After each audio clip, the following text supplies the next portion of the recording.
E é mais uma Breaking News nessa terça-feira.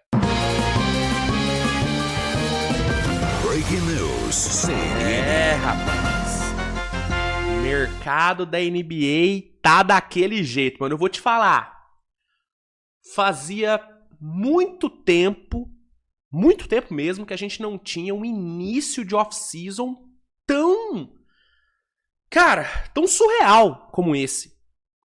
Cara, no espaço de uma semana, a gente teve Giannis sendo trocado, LaMelo sendo trocado, Ja Morant sendo trocado, LeBron James indo embora do Lakers. E nessa tarde de terça-feira, né, com menos de 2 horas para a abertura da Free Agency, a gente tem simplesmente Kawhi Leonard voltando para Toronto. Sim, após aquela run incrível em 2019, que culminou com o primeiro e único título da história do Toronto Raptors, Kawhi está de volta, né? Numa troca que já estava muito bem encaminhada há alguns dias, né? As informações eram de que Clippers e Raptors já estavam negociando essa troca há algum tempo. A única coisa que faltava para essa troca ser fechada era a definição de quais picks que o Raptors iria mandar, né? Porque os jogadores envolvidos na troca, isso já estava definido desde ontem, que seria Brandon Ingram e Grady Dick. O que faltava era definir as picks e, nesta tarde, tudo foi resolvido, né? O Raptors manda Brandon Ingram, Grady Dick, 2 escolhas de primeira rodada, 2 escolhas de segunda rodada e uma pick swap, e recebe Kawhi Leonard, um dos grandes ídolos da história da franquia, o homem que liderou o Raptors para o seu primeiro e único título, né? Um cara que vem da sua melhor temporada da carreira. A temporada passada do Kawhi foi simplesmente fantástica, tanto em termos de disponibilidade como em termos de entrega em quadra. Assim, para mim, a gente viu o melhor basquete praticado pelo Kawhi na sua carreira na NBA. O que ele jogou ano passado foi uma coisa absurda. Absurda. Se você pegar o recorte de dezembro até o fim da regular, é difícil listar mais de 3 caras que jogaram mais bola que o Kawhi. Essa é a real, né? Então o Raptors traz esse cara e monta um quinteto que eu vou te falar uma coisa. Se eles trouxerem um pivôzinho ok na free agency, ou por meio de troca, que seja, irmão, esse Raptors vai incomodar.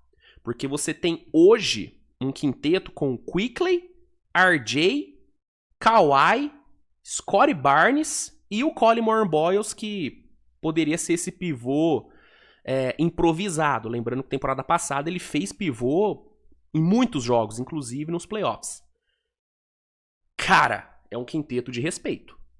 É igual eu falei, é um pivôzinho nota 7 aí que esse time pode incomodar. Se esse time ficar saudável, esse time incomoda legal. Essa rotação de alas com Kawhi e Scottie Barnes, irmão, é uma loucura. É uma loucura, né? Então, é uma troca que eu vejo sendo muito boa para Toronto, né? Além de toda a questão emocional, de ter o Kawhi de volta e tudo mais, inclusive as informações são de que o Kawhi planeja se aposentar em Toronto, então ele deve ficar por lá até encerrar sua carreira. Mas além de toda essa questão emocional e tudo mais, em quadra, mano, é uma troca que tende a ter um impacto muito grande. Mas muito grande mesmo. Então, eu acho uma troca muito boa pra Toronto. Ah, mas o Kawhi tá velho. Ah, mas o Kawhi vai custar caro na renovação. Irmão, a gente tá falando de um dos melhores jogadores da geração, de um dos melhores two-ways da história. O Kawhi, ele é esse nível. Um cara que foi 2 vezes campeão, 2 vezes Finals MVP. Inclusive, pelo time em questão, o Toronto, e que vem da sua melhor temporada da carreira. Ou uma das. Você não quer falar que a temporada passada foi a melhor do Kawhi? Beleza, uma das. Uma das melhores temporadas da carreira do Kawhi. É uma troca que super se justifica. E o valor, vamos falar a real, não é como se o Raptors tivesse aberto mão de muita coisa. Com todo respeito. Sim, o Brandon Ingram fez uma boa regular? Sim, mas no playoff foi uma tragédia. Uma tragédia. Entendeu? Grady Dick, um bom potencial, mas que ainda não se provou na liga. 2 escolhas de primeira rodada, aí sim, são ativos valiosos, porque picks são valiosas.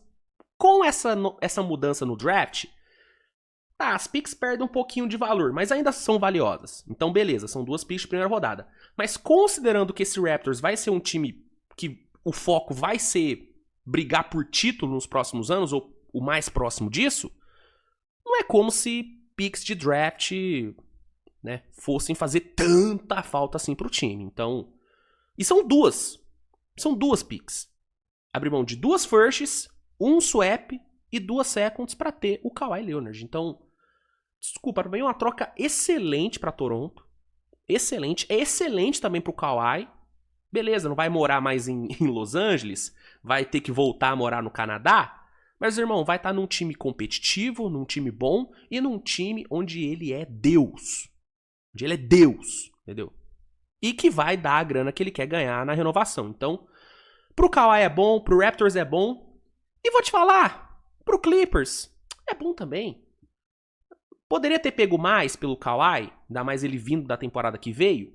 Sim, mas tem que entender também que o Kawhi, ele só toparia renovar, né, em caso de troca, com o Raptors ou San Antonio.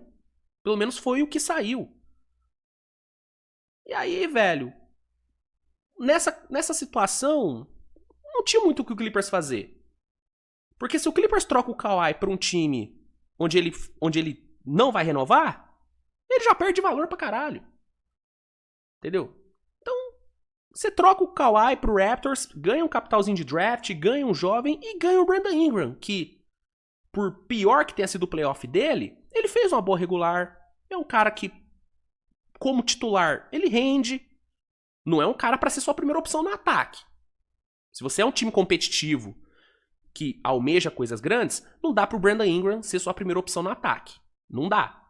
Mas pra um time que tá agora em transição, como é o caso do Clippers, beleza ter o Brandon Ingram. Nesse mesmo papel em New Orleans, ele rendeu bem. No momento de transição ali do Pelicans, onde o Pelicans estava tentando virar um time competitivo, o Brandon Ingram ajudou. Né? Foi o cestinho do time ali nas idas pro playoff e tal. Então, beleza, serve. E ainda serve também como moeda de troca. Se o Clippers quiser negociar o Brandon Ingram, pode conseguir uma first por ele, pelo menos. E aumentar o seu arsenal de draft. Então, velho, acho que pro Raptors é uma troca muito boa, pro Kawhi é muito bom, e pro Clippers é bom também. Talvez o Clippers seja o lado perdedor da troca. Talvez. Mas não tanto também. Não tanto também. Fora que agora o Clippers pode reconstruir, tendo ali o Garland, Mathurin como seus, né, como seus pilares para essa nova reconstrução, tendo agora o Brandon Ingram também. Então, no final do dia, acho que todos os lados saem, de certa forma, felizes. Repito, você pode sim achar o Clippers, no primeiro momento, o lado perdedor da troca, mas eu não acho que é tão perdedor também. Não acho que é tão perdedor também. E é isso. Kawhi volta pra Toronto. Muito maneiro ter o Kawhi de volta no Raptors. Quando ele saiu de lá, ficou meio com aquela sensação de que, puta, não era pra ele ter ido embora. Né? De que ele tinha mais coisas a fazer por lá, né, cara? Então, ele volta e eu tô ansioso, cara. Tô ansioso pra ver esse time do Raptors. Mano, Kawhi e Scottie Barnes juntos bicho, cara, é muito foda. É muito foda. Ah, e tem um detalhe, o Raptors consegue o Kawhi sem ter que envolver o Jamal Shead, porque parecia que essa troca não ia sair sem o Jamal Shead. O Clippers queria muito o Jamal Shead, e o Raptors consegue sem trocar ele. Então é mais uma vitória pro Raptors. E tá aí. Tá aí. Kawhi de volta. Muito foda, mano. Qual que é a sua opinião sobre isso? O que, que você acha dessa volta do Kawhi pra Toronto? Quem você acha que foi o lado vencedor e o lado perdedor na troca? Manda nos comentários. Obrigado a todos pela audiência. Tamo junto. Grande abraço, grande beijo e tchau.